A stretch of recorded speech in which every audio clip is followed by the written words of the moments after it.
So good afternoon everyone, it is Mitchell aka The Walk in Orlando, and welcome back to Aquatica. Decided to come back over because it's probably the first time we have been to a water park outside of Venture Island. That was a kind of a fail trip, as we all know. But this is the first time being to a water park and actually getting to spend some time in the water. So we're really excited. They have a brand new Riptide Racers water slide that is a racing water slide. So I'm really excited to try that out. I'm actually here with Kayla, one of her friends. They've already said they're not going to do it. I actually, with my pass, have a free quick queue to do it, so we will be doing that for sure. Again, I'm not sure how many things I can take the wrist strap on, but I'm hoping I can take it on most everything again like last time. So make sure you stay around. It's going to be a great day here. So walking into Aquatica for the first time since the pandemic started, and it's cool little like little fun little animals. Right above is the very famous Dolphin Plunge, which actually goes through where the bottlenose dolphins are located at. So, really kind of cool and exciting. Again, haven't been here in a long time, and they do some, oh no, they're not bottlenose, they're Commerson's dolphin habitat.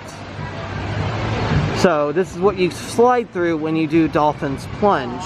So what we are doing is we are avoiding the main lockers up by the front area, because those are usually the busier ones. We're going to continue going down here to pass Loggerhead Lane, which actually has two slides in it, and you have to have a tube to go into this river because of having the water slides.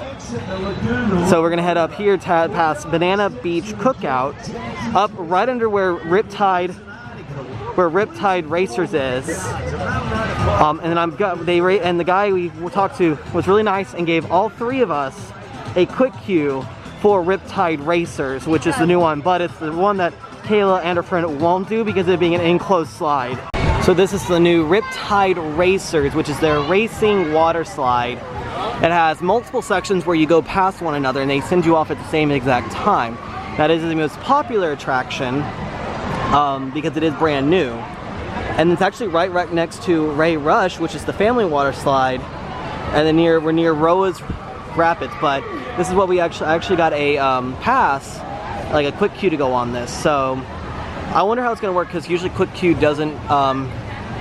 Quick queue is weird here, so we may not do this till a little bit later, so we can do like Roa's River, do the water slide, do the Roa's Rapids before we try doing this. Also, this is one of those places as well as once you get changed, you do not need your mask, as long as you're not going into like the retail shop, getting food, or at the front. So, kind of one of those nice things to have, nice to know, because we'll be able to do quite a lot of stuff today, hopefully. It is a little busy because it is hot out, so a lot of people are going to want to do water rides and things.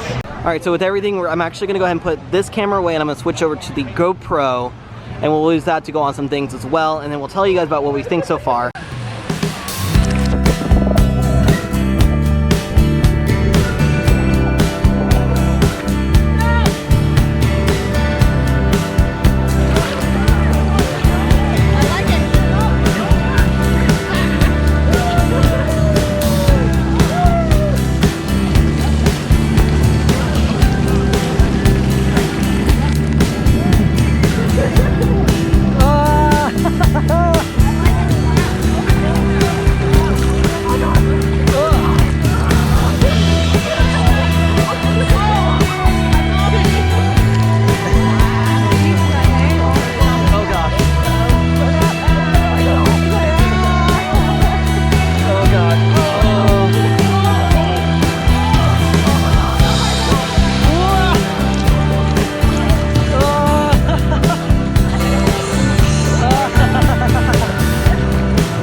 Yeah.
Alright, so we've officially gotten out of the water for the last time. Got actually a decent amount done. Probably could have done more, but we were really just taking our time. We really kept liking the Roa's Rapids, which is like the fast, lazy river over here. We did that a lot. Like, it was a lot of fun to do that. Just kind of going around in circles a lot. Also, Riptide Racers is a really cool ride. It's not as intense as I thought it was going to be, but me and Kale also got to do Kare Kare Curl, which I couldn't do the last time I came because the requirements were completely different. So it's a lot of fun. And then the wave pool was a lot of fun. And it wasn't nearly as busy as I thought it was going to be. However, though, right now Kayla's about to lose her mind because the music keeps cutting in and out. No reason why, but it's just cutting in and out. Alright, now that Aquatica is closed for the day, because they did close at 5, so we were here about 3 hours, so we got here about 1:45, but we really didn't get into the park till almost 2. But overall, it was a really good trip out. I mean, it wasn't as busy as I thought it could have been. Definitely think it's because they're probably still limiting the capacity as well, but got on some rides. So we got on Riptide Racers, which is the new one, got it finally on Kare Kare Curl, which is one I couldn't go on last time, and we got to do we got to do the one single rider, I think on Aquatica. So it's really good things to do, and plus doing the fast lazy river was a lot of fun. So with all that being said, so we do head out from SeaWorld to Aquatica here in Orlando. We'll see y'all next time.